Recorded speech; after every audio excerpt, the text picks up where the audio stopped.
Deep fake AI. Deepfakes. Deepfake. Deepfake. Deepfakes. Deepfake. Deepfake. Deepfake. Because the intelligence would be in the data centers. It is conceivable that AI could take control and reach a point where you couldn't turn it off and it would be making the decisions for people. Yeah. Deep fake के कारण जो एक नया संकट आ रहा, Italy के prime minister Giorgia Meloni, जिनका एक वीडियो काफी ज्यादा वायरल होता है और वो वीडियो इतना ज्यादा वल्गर है जिसे डीप फेक एआई की मदद से बनाया जाता है और उस वीडियो को सोशल मीडिया पे इतने सारे व्यू मिल जाते हैं जिससे कि उनके पब्लिक फिगर पे नेगेटिव इम्पैक्ट पड़ता है। इसके बाद जॉर्जिया मेलोनी एक पिटीशन फाइल करती है, कंपनसेशन के तौर पे 1 लाख यूरो का डिमांड करती है, यानी कि इंडियन रुपीस में हम बात करें तो तकरीबन 91 लाख रुपीस के आसपास हुआ। यही नहीं, 17 नवंबर 2023 को हमारे देश के प्रधानमंत्री नरेंद्र मोदी के द्वारा एक डीप फेक एआई के बारे में स्टेटमेंट दिया जाता है। डीप फेक के कारण जो एक नया संकट आ रहा है, भारत का बहुत बड़ा वर्ग ऐसा है कि उसके पास वेरिफिकेशन के लिए या ऑथेंटिफाई करने के लिए कोई उसके पास पैरेलल व्यवस्था नहीं है। अगर लोगों को एजुकेट कर सकते हैं हम, डीप फेक क्या कर सकता है और कितना बड़ा संकट पैदा कर सकता है। हमारे देश के प्रधानमंत्री को आपने शायद कभी गरबा खेलते हुए नहीं देखा होगा। पहले आप इस फुटेज को देखिए।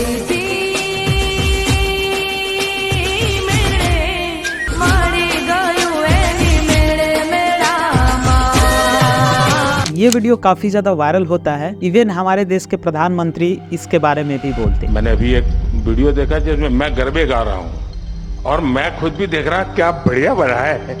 इसके अलावा हमारे इंडियन बॉलीवुड की एक्ट्रेसेस रश्मिका मंदाना का भी एक वीडियो डीप फेक एआई की मदद से काफी ज्यादा वायरल हो जाता है। आप इस फुटेज को भी देखिए। जब ये फुटेज काफी ज्यादा वायरल हो जाता है, इसके बाद अभिषेक बच्चन इसके अगेंस्ट में ट्विटर पे ट्वीट करते हैं। इसके बाद अमिताभ बच्चन भी इसके अगेंस्ट में ट्वीट करते हैं और लीगल एक्शन लेने की बात करते हैं। फिर दिल्ली पुलिस इसके अगेंस्ट एक्शन लेती है और जिसने भी डीप फेक एआई की मदद से ऐसा वीडियोस बनाया था उसे अरेस्ट कर लिया जाता है। और जिस लड़के ने ये फुटेज को बनाया था उसका नाम ईमानी नवीन था और सिर्फ 24 साल का लड़का इंस्टाग्राम पे फॉलोअर बढ़ाने के लिए डीप फेक एआई की मदद से ऐसा फुटेज बनाता है। इसके बाद पुलिस जब इन्वेस्टिगेशन करती है उसके साथ, तो काफी सारे फैन पेजेस को मैनेज करता था और 3 और सेलिब्रिटीज का ऑलरेडी फैन पेज बना रखा था। रश्मिका मंदाना का जो वीडियो वायरल हुआ था, एक्चुअली में वो वीडियो था जारा पटेल, जो कि एक इन्फ्लुएंसर है। British Indian influencer. She shared this video last month. Now it has gone viral, but with a small change. Instead of Zara Patel's face, it was Rashmika Mandana. यही नहीं, हाल ही में अभी सचिन तेंदुलकर का एक वीडियो काफी ज्यादा वायरल हुआ। स्काईवर्ड एविएटर क्वेस्ट एक गेमिंग एप्स को एडवर्टाइज करते हुए दिख रहे थे। आप इस फुटेज को भी पहले देखिए। मेरी बेटी इस समय यह गेम खेल रही है जिसके बारे में हर कोई बात कर रहा है, एविएटर। वह स्काईवर्ड एविएटर क्वेस्ट ऐप खेलकर हर दिन 180,000 रुपये निकालती है। मुझे कभी कभी आश्चर्य होता है कि अब अच्छा पैसा कमाना कितना आसान हो गया। और सबसे दिलचस्प बात यह है कि यह एप्लीकेशन बिल्कुल मुफ्त है, कोई भी आईफोन मालिक इसे डाउनलोड कर सकता है।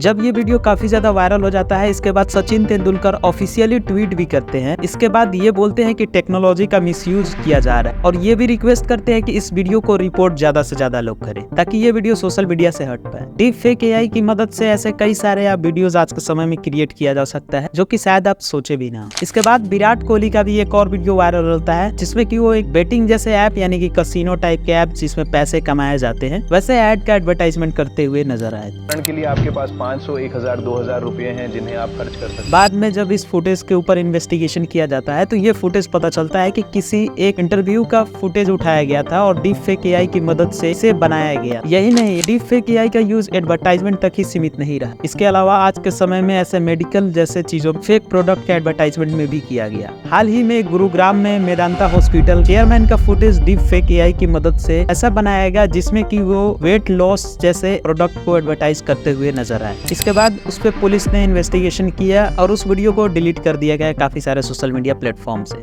लेकिन एक सेकंड, सबसे पहले समझते हैं कि डीप फेक एआई आखिर है क्या और कैसे ये डीप फेक एआई की मदद से लोग फुटेज को बनाते हैं और मैनिपुलेट किया जाता है। इसके अलावा कैसे आप पता कर सकते हैं कि ये जो फुटेज, वीडियोस या ऑडियो फाइल है वो डीप फेक एआई की मदद से बनाया गया है। सबसे पहले समझते हैं डीप फेक का डिक्शनरी में मीनिंग क्या होता है। ए fake digitally manipulated videos or audio file produced by using deep learning and advanced type of machine learning and typically featuring a person likeness and voice in a situation that did not actually occurs। Means ऐसा footage, ऐसा videos, audio file जिसमें कि कभी ऐसा घटना ही ना घटा हो या फिर आपने उसे ऐसा करते हुए देखा ना हो, उसे डीप फेक बोलते हैं। इसमें डीप लर्निंग और आर्टिफिशियल इंटेलिजेंस का यूज किया जाता है और ये मशीन लर्निंग का एक एडवांस टाइप होता है। डीप फेक एआई एक एक्सटेंडेड वर्जन ही है एआई का, जिसे आर्टिफिशियल इंटेलिजेंस बोला जाता है, जिसमें कि किसी भी चीजों को क्लोन करने में एक यूज किया जाता है। एआई बनाने से पहले हमें डेटा साइंस के कई सारे ऐसे चीजों को समझना होगा, जैसे कि मशीन लर्निंग और आर्टिफिशियल इंटेलिजेंस ऐसे चीजों पे आपके पास नॉलेज होना चाहिए। और ये काफी एडवांस चीज है जो आज के समय में काफी ज्यादा ट्रेंड में है और लोग इसके ऊपर फोकस भी कर रहे हैं। एआई आज के समय में इतना ज्यादा कॉमन हो गया है, इवन आप जो मोबाइल फोन यूज कर रहे हैं उसमें जो असिस्टेंट है, यानी कि गूगल असिस्टेंट हो या फिर अगर आप आईफोन यूज करते हैं तो सीरी जैसे असिस्टेंट या विंडोज में को पायलट जो आसानी से अवेलेबल है,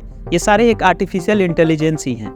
यानी ये एक टाइप के एआई है जो कि आज के समय में यूज किया जाता है। इवन जो एलेक्सा अवेलेबल है वो भी एक एआई ही है। एआई को बनाने के लिए लार्ज अमाउंट ऑफ डेटा की रिक्वायरमेंट होता है, जिसमें कि कई सारे डेटा फीड किए जाते हैं। चाहे आप एआई किसी भी टाइप के बनाना चाहते हो, चाहे टेक्स्ट वाले हो या इमेज जनरेट करने वाला चाहिए या वीडियो जनरेट करने वाला चाहिए, उसके मुताबिक उसमें उतने सारे डेटा फीडे होने चाहिए। जितना नंबर ऑफ डेटा ज्यादा रहेगा उतना वो बेहतर एआई बन सकता है। एआई डेटा साइंस के अंडर में डेवलप किया जाता है। डेटा साइंस एक प्रोग्रामिंग का कोर्स है जो जनरली आज काफी डिमांड में चलता है। डीप फेक एआई को बनाने के लिए ऐसे कई टेक्निक का इस्तेमाल किया जाता है, जैसे कि facial recognition algorithm, artificial neural networks, variational autoencoder and generative adversarial network. Mainly ये 4 चीजें हैं जिन्हें इस्तेमाल किया जाता है डीप फेक एआई बनाने। सबसे पहला है जिसे मैंने बताया था फेशियल रिकॉग्निशन एल्गोरिथम। यह इंसानों के फेस का डिजिटल इमेज बना लेता है। आसानी से ये मैच कराने में यूज किया जाता है। किसी दूसरे का इमेज अगर आप कंपेयर करना चाहते हो तो ये डिजिटल फॉर्म में आसानी से कंपेयर करके आपको बता सकता है किस हद तक मैच कर पाता है। हमारे मोबाइल फोन में जो फेस ऐप लोग काम करता है वो जनरली फेशियल रिकॉग्निशन एल्गोरिथम के ऊपर बेस्ड है। इसमें हमारे फेस का डिजिटल इमेज उसमें स्टोर होता है, जिससे कि वो रिकॉग्नाइज करता है, इसके बाद ही वो फोन में अनलॉक होता है। दूसरा जिसे आर्टिफिशियल न्यूरल नेटवर्क बोलते हैं, यह मेनली बायोलॉजिकल न्यूरॉन सिस्टम की तरह ही काम करता है, जिसमें कई सारे नंबर्स ऑफ इनपुट दिए जाते हैं और उसके मुताबिक आउटपुट निकलता है। तीसरा वेरिएशनल ऑटो इनकोडर, इसमें इनकोडर और डिकोडर जैसे मेनली टेक्निक का इस्तेमाल किया जाता है। यह एक काफी एडवांस कॉन्सेप्ट। इसके बाद जो चौथा है जनरेटिव एडवर्सियल नेटवर्क, जिसे GAN शॉर्ट फॉर्म में बोला जाता है। यह एक डीप लर्निंग का कॉन्सेप्ट है जिसमें कि 2 नेटवर्क होते हैं, एक जनरेटर और एक डिस्क्रिमिनेटर। ये दोनों नेटवर्क जनरेटर और डिस्क्रिमिनेटर का अलग अलग फंक्शन है। जनरेटर बेसिकली रियलिस्टिक इमेज को जनरेट करता है।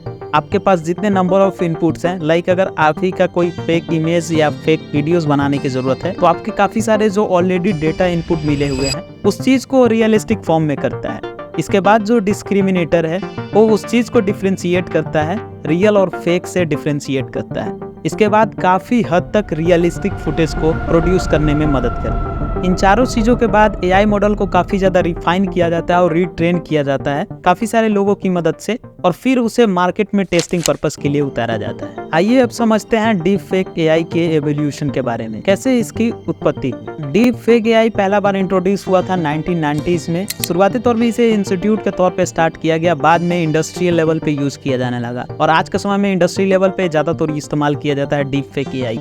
फिर जनवरी 2018 में डेस्कटॉप बेस्ड एप्लीकेशन बनाया गया जिसका नाम फेस ऐप के नाम से रखा गया था, और 2019 में उसी का नाम फेस स्वैप कर दिया गया। फिर 2020 में पहला बार ऑडियो क्लोन करने के लिए एक एप्लीकेशन बनाया गया जिसका नाम ऑडियो डीप फेक रखा गया था, और मार्केट में इस ऐप के आने के बाद काफी सारे लोगों ने इसका यूज करना शुरू किया, जैसे कि किसी भी मीम्स का बनाना या इंटरटेनमेंट या फन पर्पस से मोस्टली यूज किया जाने लगा मार्केट में। आइए अब समझते हैं कि कैसे आप डीप फेक एआई से जनरेटेड इमेज, वीडियोस और फुटेज को आप पता कर सकते हैं कि ये डीप फेक एआई से जनरेटेड। आज के समय में एआई उतने ज्यादा एडवांस ट्रेंड नहीं है। आप आसानी से इससे जनरेटेड जो डीप फेक वीडियोस या फुटेज या ऑडियो हैं आप आसानी से फाइंड आउट कर सकते हैं। अगर हम ऑडियो फाइंड आउट की बात करें, आप आसानी से ऑडियो के पिच लेवल मैच कर सकते हैं। उसमें कहीं ना कहीं आपको चेंजेस देखने को मिले और मे बी एक्यूरेट नहीं जनरेट किया जा सकता। आज के समय में ये पॉसिबल नहीं है, लेकिन आने वाले कुछ समय के बाद कहीं ना कहीं डीप फेक जनरेटेड जो फुटेज, ऑडियो, वीडियोस फाइल है, आप पता नहीं कर सकते हैं कि कौन सा फेक या रियल है। सबसे पहला जो उसमें आप ड्रॉबैक या लिमिटेशन देख सकते हैं, उसका लो फुटेज देखने को मिलेगा या क्वालिटी लो देखने को मिलेगा deep fake AI generated footage में। दूसरा तरीका जिससे आप पता कर सकते हैं, प्रॉपर लिप सिंक्रोनाइजेशन नहीं होता है, लिप सिंक प्रॉपर नहीं किया जाता है डीप फेक एआई में। और तीसरा जो कि मोस्टली आप आसानी से आइडेंटिफाई कर सकते हैं, आप एक ही फ्रेम को वहाँ पे रिपीटेड होते हुए देखेंगे ज्यादातर। जैसे कि आप सचिन तेंदुलकर के इसी वीडियोस को देख लीजिए जिसे डीप फेक एआई की मदद से बनाया गया है। इस वीडियो में आप क्लियरली देख सकते हैं कि एक ही फ्रेम को रिपीटेड हो रहा है और प्रॉपर लिपसिंग भी नहीं है। इसके अलावा क्वालिटी लो भी काफी ज्यादा है। तो ये है कुछ मेनली टेक्निक्स जिन्हें आप फॉलो कर सकते हैं आसानी से डीप फेक एआई जनरेटेड कोई भी फुटेज को फाइंड करने में, और आसानी से आप पता कर सकते हैं कि ये डीप फेक एआई की मदद से बनाया गया है। वर्ल्ड में ऐसे लगभग 4000 प्लस जो फेमस सेलिब्रिटी हैं उनके डीप फेक एआई से फुटेज जनरेटेड है आज के समय में और इंटरनेट पे अवेलेबल है। यूके में लगभग 61% वुमेन कंसर्न हैं डीप फेक एआई की वजह से, जिनमें वल्गैरिटी जैसे कंटेंट्स मौजूद होने के चांसेस हैं। डीप फेक एआई आज के समय में कैसे एक निगेटिव इम्पैक्ट डाल सकता है या किस तरीके से प्रॉब्लम क्रिएट कर रहा है, खासतौर से हमारे कंट्री की डेमोक्रेसी के लिए ये बिल्कुल सही नहीं है।